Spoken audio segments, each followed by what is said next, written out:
La grabación. Sino que vamos a verla desde la perspectiva del sujeto pasivo, desde la perspectiva de los derechos y garantías del contribuyente en su relación con el Estado. Y en realidad contra cualquier ente, en su relación con cualquier ente público. Digamos que este es un tema que se puso de moda con la Ley de Derechos y Garantías del Contribuyente española. Tanto en España como en el resto de América Latina, se criticó mucho si esto era verdadera innovación al ordenamiento jurídico o si esos derechos y garantías ya existían previamente. Es decir, si era necesaria o no una ley de derechos y garantías del contribuyente. En aquel momento, quienes lo proponían, lo que dijeron es que tener un elenco sistemático, tener una lista de derechos y garantías del contribuyente que no estuviera dispersa por el ordenamiento jurídico, esto es que no estuviera, dijéramos, en las leyes generales administrativas, en la jurisprudencia, que no estuviera en una u otra ley especial tributaria, sino que estuviera sistematizada y organizada en forma de listado, permitía un mejor cumplimiento de esas garantías y de esos derechos del contribuyente. Suele distinguirse la parte de derechos y la parte de garantías, que sin esta distinción sería redundante, afirmando que los derechos del contribuyente son derechos sustantivos, derechos sustanciales, mientras que las garantías son básicamente procesales. Las garantías son los resguardos para hacer cumplir un derecho material del contribuyente. Esta afirmación que acabo de hacer, derechos sustanciales, garantías procesales, no es unánimemente admitida. De hecho, hay quienes dicen que las garantías son derechos resguardados con alguna seguridad, con alguna consecuencia negativa para quien viole el derecho. Por ejemplo, cuando se habla de que las pruebas en el derecho tributario deben obtenerse de acuerdo con los procedimientos establecidos en el Código de Normas y Procedimientos, y que las pruebas que no sean obtenidas de esa manera no producirán efecto alguno en contra del contribuyente, se dice que ese no producir efecto alguno en contra del contribuyente es una garantía de un derecho que ya tenía anteriormente el contribuyente. Bien, con esa precisión de que la terminología no es unánime, de que se discutió mucho digamos, el efecto jurídico de introducir un capítulo de derechos y garantías del contribuyente en nuestro código tributario y en general en las leyes tributarias del mundo, vamos a intentar ver qué dice el título sexto del Código de Normas y Procedimientos Tributarios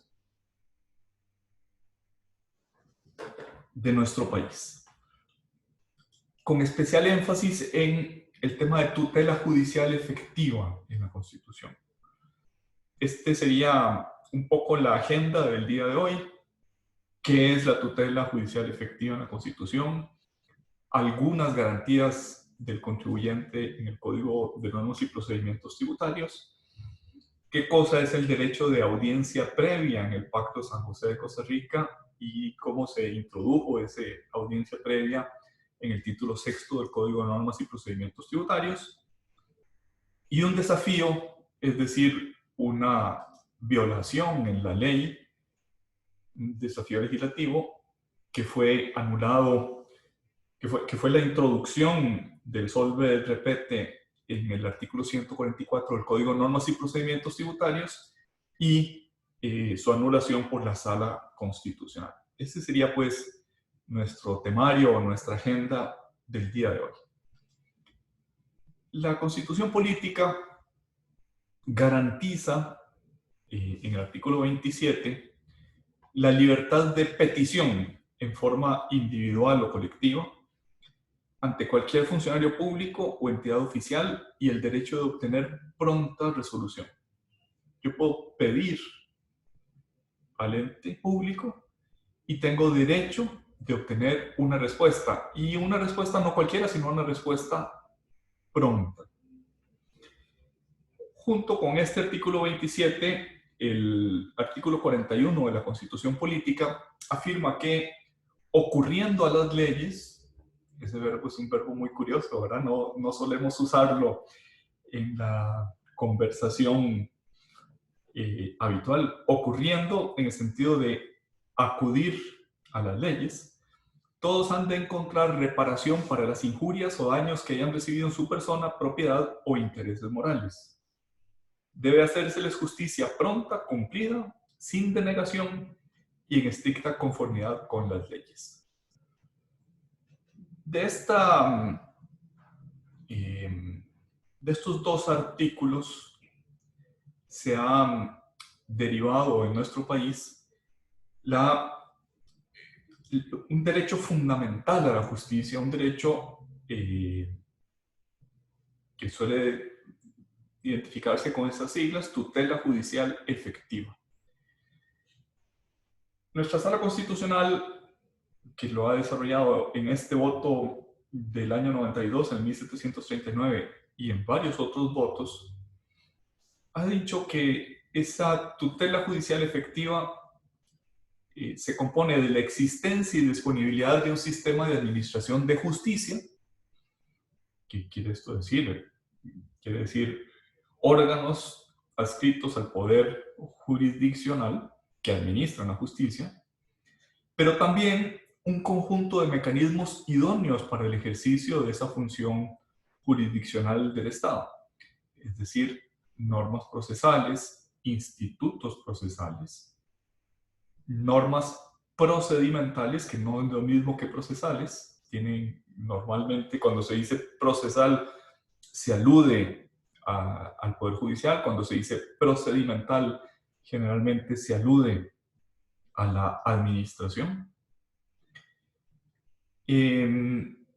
Una función que consiste en declarar el derecho controvertido. No es declarar controvertido el derecho, sino el derecho que es controvertido, declarar cuál es la solución que resuelve esa controversia, o bien restablecer el derecho violado, interpretándolo y aplicándolo imparcialmente en los casos concretos. Todo esto que podemos decir es la función jurisdiccional, que ya hemos dicho es un conjunto de mecanismos procesales y procedimentales, unido a un conjunto de órganos judiciales independientes, especializados, y que además debe haber disponibilidad de ese aparato, es decir, ha de ser de suficientemente fácil acceso para resolver los conflictos y corregir los entuertos. Esa palabra entuertos parece sacada del Quijote, que origina la vida social en forma civilizada y eficaz. Y debe garantizarse también el acceso para todas las personas en condiciones de igualdad y sin discriminación. Evidentemente, pues esto es más una aspiración que una realidad. La tutela judicial efectiva no será efectiva mientras haya mora judicial, por ejemplo. No se respetará ese derecho fundamental a la justicia si los procesos jurisdiccionales duran lapsos excesivos de tiempo. La justicia tardía no es justicia. Y sin duda, la existencia de mecanismos procesales pues es una aspiración siempre susceptible de mejora. En este contexto, derecho fundamental a la justicia, que dijéramos hace particular énfasis en los órganos judiciales, nació en el año 2012 el título sexto del Código de Normas y Procedimientos Tributarios, denominado Derechos y Garantías del Contribuyente. van a ver una notable contradicción entre que este título de derechos y garantías del contribuyente también fue introducido por la misma ley 9069, que estableció la violación al derecho de audiencia previa que veremos al final de la presentación del día de hoy. Es decir, la misma ley 9069 del 10 de septiembre del 2012 instauró tanto la violación a una garantía y a un derecho fundamental del contribuyente, como el título de derechos y garantías del contribuyente, que decía que estaba prohibida esa violación establecida en la misma ley. Nos llegó con década y media de atraso este título de derechos y garantías del contribuyente, es decir, mientras que en muchos países se instauraron capítulos o bien estatutos del contribuyente independientes, en Costa Rica se añadió ese capítulo bastante tiempo después de haberse establecido. Me preguntan por el chat que si esta presentación ya está subida. No está subida. La terminé inmediatamente antes de dar esta clase, entonces intentaré subirla más tardecito. Bien, decía, se me pasó esto, decía que ese título sexto tiene 3 capítulos. Un capítulo de disposiciones generales que está en los artículos 166 a 170 del Código de Normas y Procedimientos Tributarios. Un capítulo de derechos generales, artículos 171 a 175, es un listado grande de artículos. Y un capítulo 3 de garantías procesales. Un capítulo que tiene normas más bien de tipo formal. Algunas de esas disposiciones generales, en el artículo 166 se identifica contribuyente con sujeto pasivo. Esta denominación, derechos y garantías del contribuyente, no se refiere solo a contribuyentes, sino se refiere a cualesquiera que tenga obligaciones materiales o formales frente a la administración tributaria. Es decir, están incluidos en esos derechos no solo los contribuyentes stricto sensu, sino también los agentes de retención, los agentes de percepción, los que están obligados a presentar declaraciones informativas, aquellos que deben sufrir fiscalizaciones o requerimientos tanto masivos como independientes, no, sino individualizados de información. Dicho en otras palabras, contribuyente en el contexto del título sexto del Código de Normas y Procedimientos Tributarios no es solo el obligado material, el obligado a pagar una suma de dinero, sino cualesquiera que tenga relación de subordinación con la administración tributaria. El artículo 167 consagra una prohibición de confiscación. No deberá sustraerse una porción sustancial de la riqueza del contribuyente en tal medida que haga nugatorio, desaliente o limite de manera significativa el ejercicio del derecho o la libertad fundamental. Esto es un principio que ya habíamos visto al hablar del derecho, del principio constitucional de justicia tributaria material denominado capacidad económica en su versión de proscripción de la confiscación, pero está positivizado en nuestro Código de Normas y Procedimientos Tributarios. Una porción sustancial. No puede sustraerse una porción sustancial. ¿Qué quiere decirse sustancial? Sustancial se refiere a la cantidad. ¿Cuándo empieza a ser sustancial? Bueno, ya habíamos visto en la lección de principios constitucionales la jurisprudencia del Tribunal Alemán, del Tribunal Constitucional Alemán, que sostiene que es sustancial aquello que supera el 50% de la riqueza del contribuyente.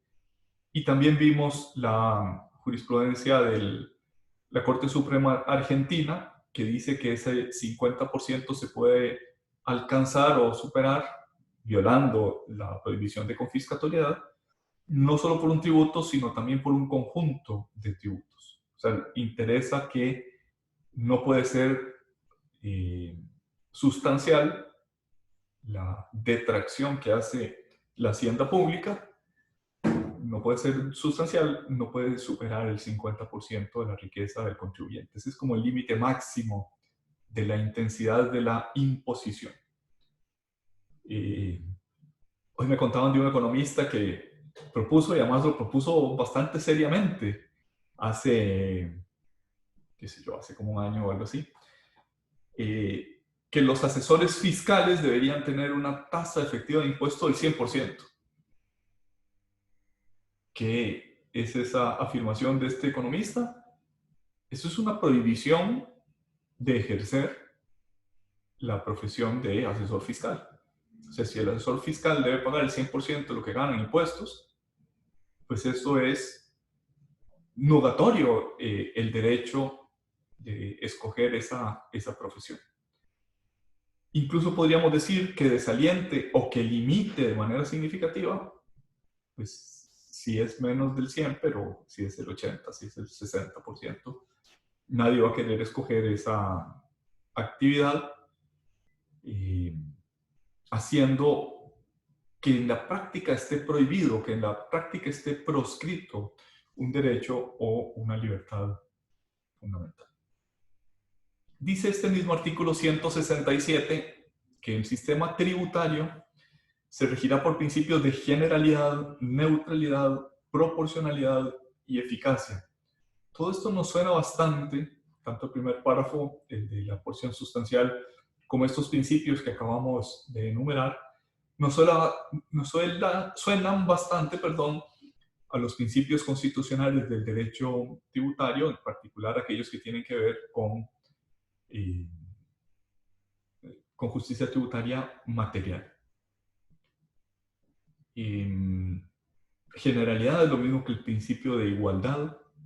Neutralidad, el sistema tributario no puede neuter en latín quiere decir ni uno ni otro. El sistema tributario no puede favorecer una u otra actividad. Obviamente, pues hay algunos casos en los que sí, por ejemplo, los que hemos visto de impuestos a los tabacos, impuestos a los alcoholes, impuestos ecológicos, pero salvo esos supuestos, dijéramos, con raigambre constitucional, el sistema tributario debe ser neutro.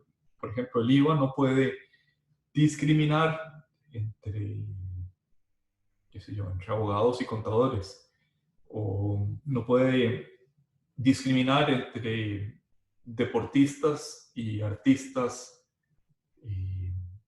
que viven de sus presentaciones, o no debe discriminar entre profesionales liberales y profesionales en relación de dependencia laboral, al ser neutro.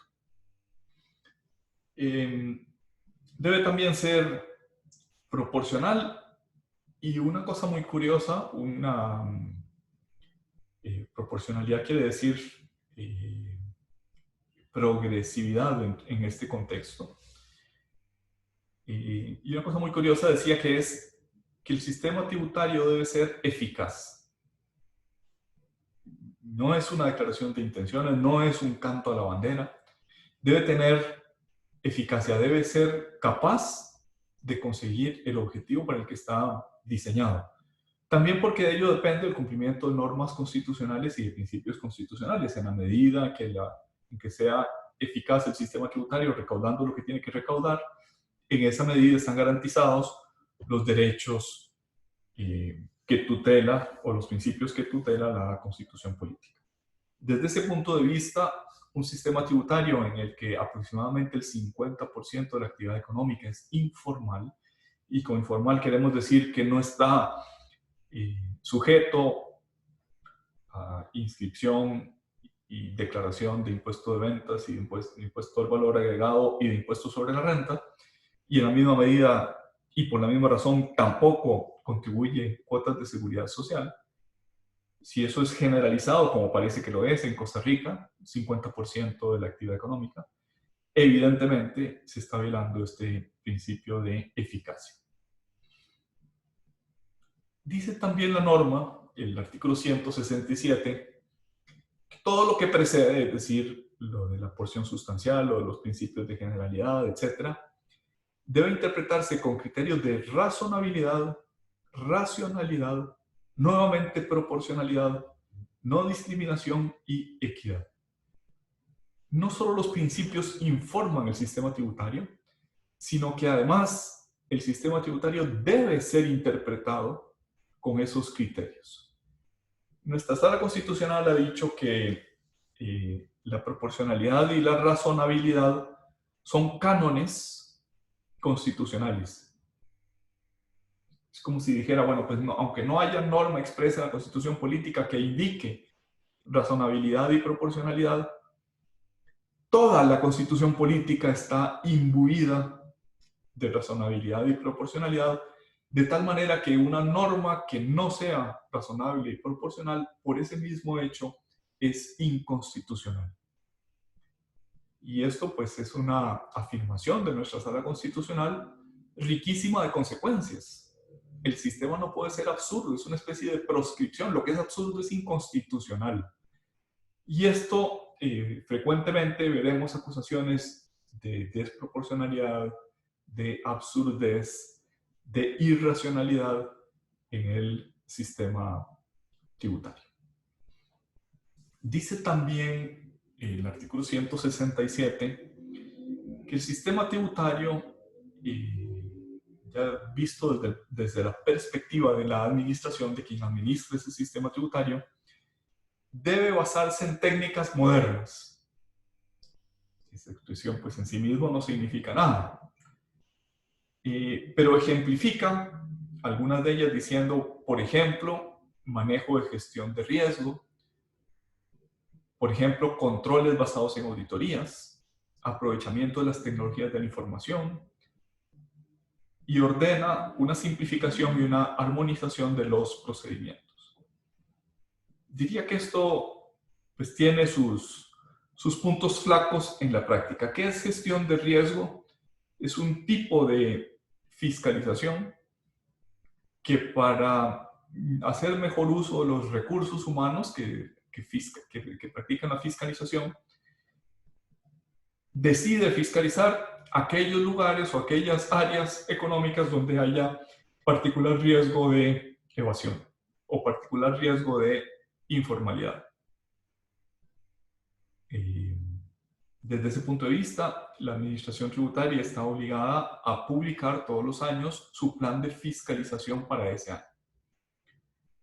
Y lo mismo podríamos decir que los controles basados en las auditorías, que no se trata de controlar todo, sino que la administración, a raíz de su experiencia en fiscalización, debe establecer los controles necesarios para que se dé eficacia a esa actividad. Se ordena también el aprovechamiento de las tecnologías de la información. El ministro de Hacienda nos ha hecho ver recientemente que los sistemas informáticos del Ministerio de Hacienda son una calamidad, que hay que cambiarlos, que hay que ponerlos prácticamente desde cero a funcionar. De tal manera que podríamos decir, esta norma del año 2012 pues ha tenido una vacatio legis de 8 años. Y lo que quizás más se incumple de este artículo 167, que es la simplificación y la armonización de los procedimientos. Se trata de que la actividad del potentior persona que es la administración pública sea lo más simple posible, lo más liviana posible para el que soporta esos procedimientos. Y se trata también de que los procedimientos estén armonizados. No tendría sentido, por ejemplo, que se fiscalice por una parte impuesto sobre la renta y por otra, en otra época, en otra fecha, con otros criterios, se haga una auditoría de impuesto al valor agregado. Pues pareciera que la simplificación es una sola fiscalización con funcionarios que sean competentes en ambos tributos. Esto que acabo de decir, la unidad del ente fiscalizador, esto yo diría que sí se cumple. Lo que no creo que se cumpla es con la simplificación. Por ejemplo, los grandes contribuyentes están obligados a presentar una declaración informativa denominada AMPO, que contiene quiénes son los accionistas, quiénes son las partes relacionadas, porcentajes de venta a uno u otro. En fin, es una declaración que toma mucho tiempo, diría meses, preparar para presentar a la administración tributaria. Y al mismo tiempo hay una declaración informativa de terceros que reúne parte de esa misma información del sistema AMPO. Y por otra parte, hay una declaración que aún no está en vigor, pero que digamos, la Administración Tributaria ha anunciado varias veces que piensa poner próximamente en vigor, que es la Declaración Informativa de Precios de Transferencia. Bueno, pues son 3 declaraciones, cada una muy pesada de cumplir, que contienen la misma información, que contienen los mismos datos, que contienen... ¿Por qué tengo que informar yo 2 veces de lo mismo a la Administración Tributaria? Debería ser una sola información.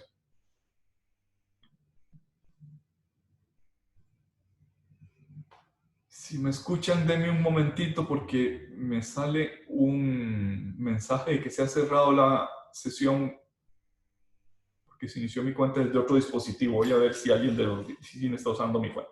Un momentito, por favor.